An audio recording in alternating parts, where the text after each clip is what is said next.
An 8-year-old girl spent a bright Saturday morning setting up a lemonade stand with handmade signs, a basket full of fresh lemons, and one simple dream. She wanted to earn enough money to adopt a rescue dog.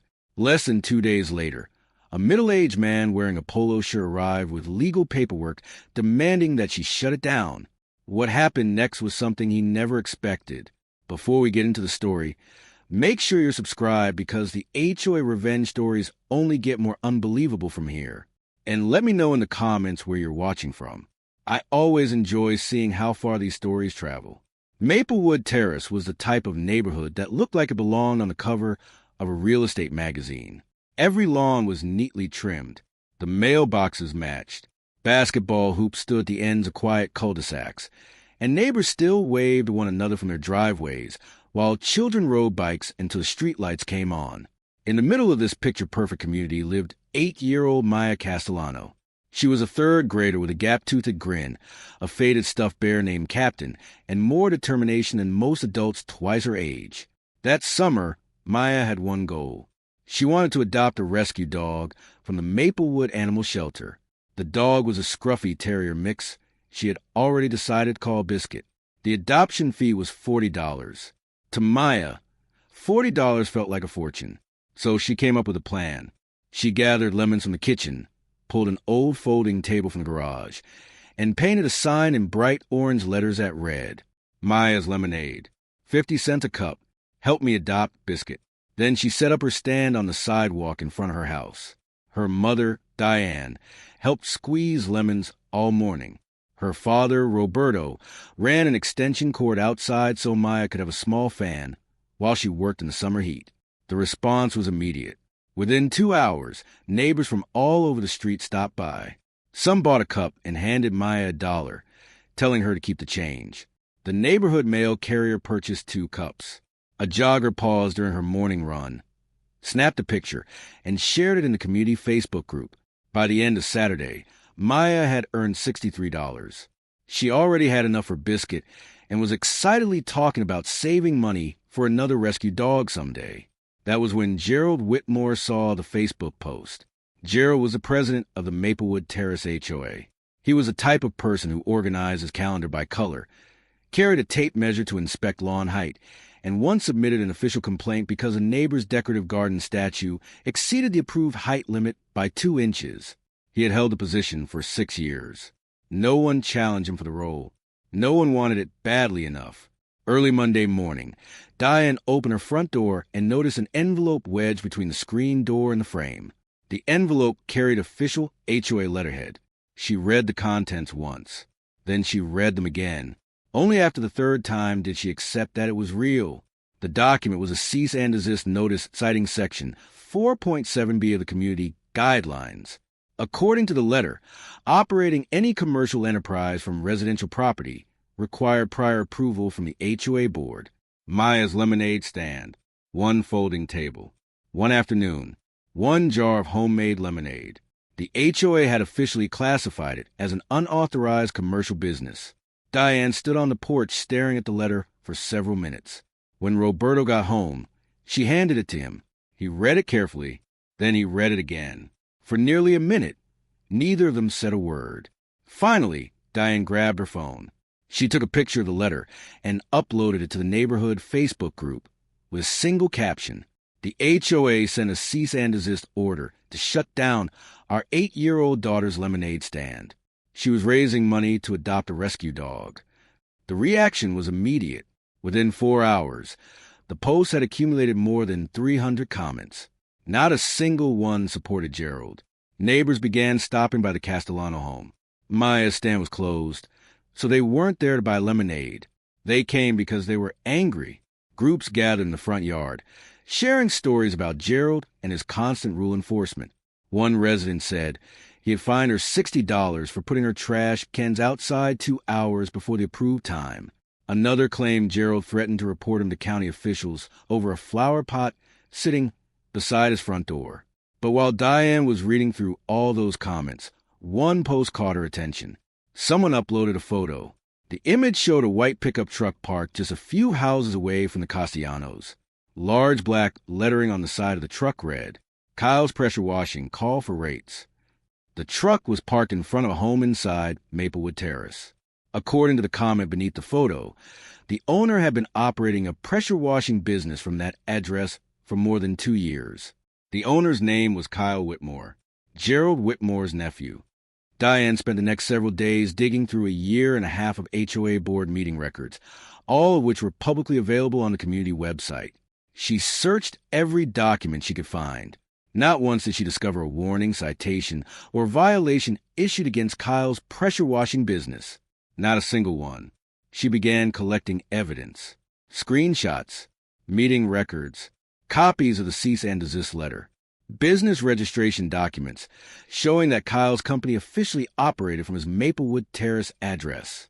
Once she had everything organized, Diane filed a formal complaint with the state HOA oversight agency, alleging selective and unequal enforcement of community rules. Then she made another call. This one was to the local news station. The following afternoon, a reporter from Channel 7 arrived. Maya sat behind her lemonade stand, wearing a bright yellow sundress. Her hand-painted sign rested beside her as she explained, in the sincere voice only a child can have, that she simply wanted to adopt Biscuit before another family took him home. The story aired that evening. By midnight, it had exploded online. The segment was shared more than 40,000 times. The next morning, traffic in Maplewood Terrace looked like a holiday weekend. Cars filled both sides of the street. People traveled from neighboring towns just to buy lemonade from Maya. A local grocery store donated several large cases of lemons. One woman mailed a $50 check along with a handwritten note that read, "Get Biscuit, give the rest to the shelter." By the end of the week, Maya had raised more than $2,000. Gerald Whitmore attempted to regain control of the narrative.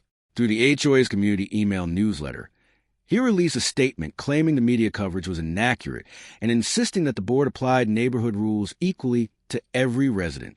That explanation survived less than half a day. Because the publicity had created a problem Gerald never considered.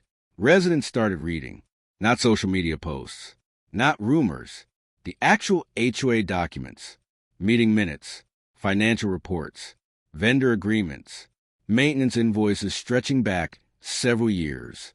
And what they discovered was far more serious than a lemonade stand dispute. An annual landscaping contract worth over $8,000 had repeatedly been awarded to a company that appeared almost impossible to verify. There was no legitimate website, no physical business address, and the listed phone number consistently went straight to voicemail. Several residents with accounting experience decided to investigate further. They compared contract payments against the HOA's official financial disclosures. The numbers did not line up. Thousands of dollars collected from homeowners appear to be missing across multiple years. One resident formally requested a forensic audit of the Maplewood Terrace HOA finances. State regulators approved the request within 72 hours. The moment Gerald learned about the audit, he called an emergency board meeting.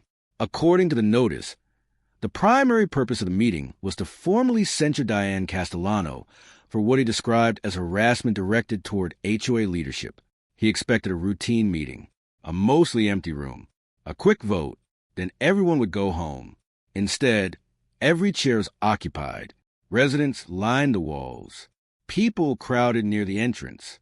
And seated quietly in the back row was a state investigator holding a notebook. Before Gerald could even begin the meeting, something unexpected happened. Patricia, a board member who had served quietly for 3 years without attracting attention, stood up. She immediately moved to place the financial audit concerns at the top of the agenda. The motion received a second before Gerald even finished objecting. Everything unraveled from there. By the end of the evening, Gerald Whitmore had been removed from the HOA board by a vote of 7-1. The lone vote supporting Gerald came from Gerald himself.